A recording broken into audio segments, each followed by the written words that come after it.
شروع راند سوم، راند آخر، جان یوسف در تصویر آماده حمله هست. 2 دقیقه تا پایان این بازی. تمام امتیازهای 2 راند قبلی را جان یوسف به نفع خود تمام کرده، مخصوصا راند دوم که 2 بار حریف را ناک داون کرد.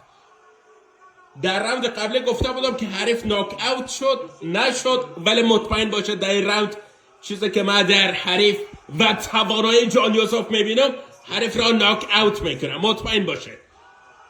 دوباره ناک داون شد و ببینیم که آیا حاضر به ادامه مسابقه هست یا تمام هست بازی. در 2 بازی قبلی جان یوسف هر 2 حریف را ناک اوت کرده بود و این سومین مسابقه جان یوسف هست.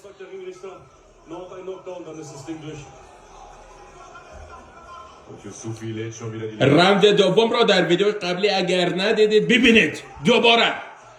بله حریف تمام گفته بودم تمام. سومین ناک اوت و سومین پیروزی جان یوسف در باکس بدون دستکش.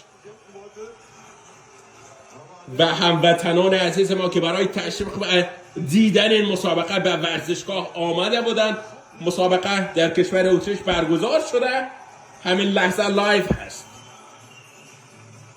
و به امید پیروزی وحید عربزاده و هوتک صاحب که همچنان در همین رشته مسابقه دارن تا لحظات بعد. بله خوشحالی و اینم اخلاق ورزشی حریف را بله در آغوش گرفت. استعداد فوق العاده عالی داره در بوکس بدون دستکش، در بوکس. و احمد حلیمسون را میبینه، احمد حلیمسون گورلای 70 کیلوگرم افغانستان. تبریک.